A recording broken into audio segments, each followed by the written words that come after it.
इस ऑर्डर की कॉपी में क्या लिखा गया है, इसमें यह साफ कहा गया है कि प्रार्थना पत्र पर जो इस पूरे मौके की अमीन आख्या मंगाए जाने, आप यहां पर देखिए, प्रार्थना पत्र पर 09 बाबत मौके की अमीन आख्या मंगाए जाने पर वादीगण के विद्वान अधिवक्ता को सुना है। प्रार्थना पत्र 09 का जरिए अमीन अदालत मौके की आख्या मंगाए जाने, न्यायालय के आदेश व नोटिस की तामील कराए जाने हेतु प्रस्तुत किया गया है। अदालत अमीन को आदेशित किया जाता है, यहां पर यह आदेशित किया जाता है कि अभय पक्ष को सूचित करते हुए विवादित स्थल का, यहां देखिए, विवादित स्थल का निरीक्षण करके अपनी आख्या में मानचित्र नियत तिथि तक न्यायालय में प्रस्तुत, और देखिए 20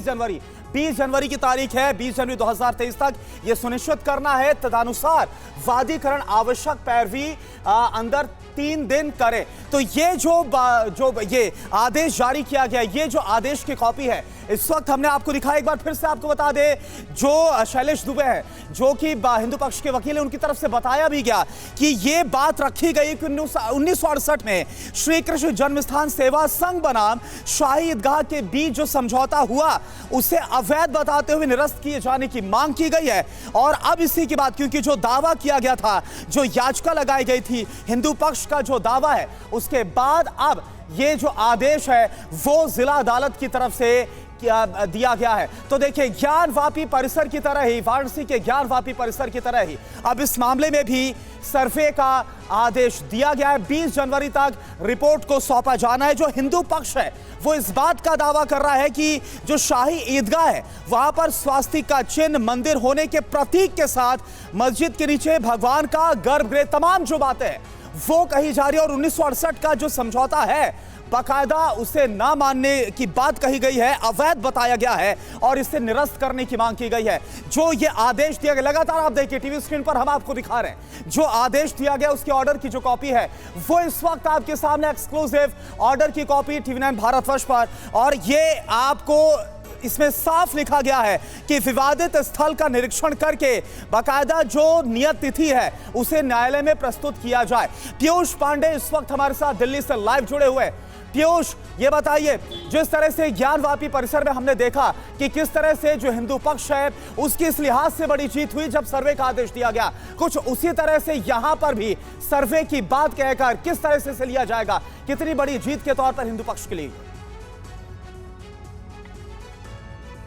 जी बिल्कुल करुणा, देखिए, ज्ञानवापी मामले में कोर्ट ने ऑर्डर दिया था और उसके बाद कोर्ट कमिश्नर नियुक्त किया था, इसके बाद सर्वे का ऑर्डर किया गया था। इस मामले में सीधे तौर पर अमीन को, यानी कि जो लैंड सर्वेयर होता है, उनको ऑर्डर किया गया है कि नक्शे और जमीन जो है विवादित, उसका वो आकलन करें और निरीक्षण करें और उसके बाद 20 जनवरी तक कोर्ट को रिपोर्ट सौंपें। 13.77 एकड़ जो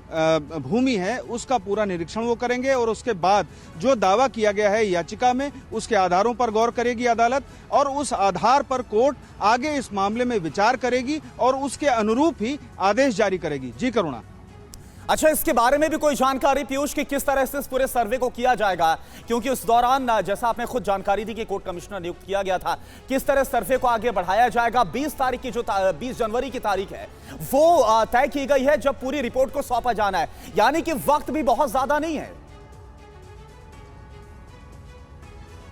जी बिल्कुल करुणा, देखिए, अहम बात यह है कि जो अमीन होते हैं वो खास तौर पर यह देखते हैं कि जो लैंड है वो किस तरह की है और उसमें कितने पार्ट हैं। जो रेवेन्यू रिकॉर्ड्स हैं उनके आधार पर पहले वो चेक करते हैं कि लैंड जो है वो जो रेवेन्यू रिकॉर्ड हैं उनके बेसिस पर ठीक है या नहीं है, और इसके आधार पर जो समझौता किया गया उस पर वो क्रॉस चेक करेंगे। इसके साथ ही जो नक्शा है उसको ये देखेंगे कि नक्शा जो है वो रेवेन्यू रिकॉर्ड के अनुरूप है या नहीं है। इसके आधार पर वो अदालत को ये अपनी रिपोर्ट देंगे, साथ ही निरीक्षण करेंगे और हर एक जगह की पैमाइश करेंगे कि आखिर जो जगह बताई गई है नक्शे में वो उतनी है या नहीं है, या उससे ज्यादा उस जगह पर कब्जा किया गया है। ये सारी चीजें वो देखेंगे, इसके बाद वो अपनी रिपोर्ट कोर्ट को सौंपेंगे। जी।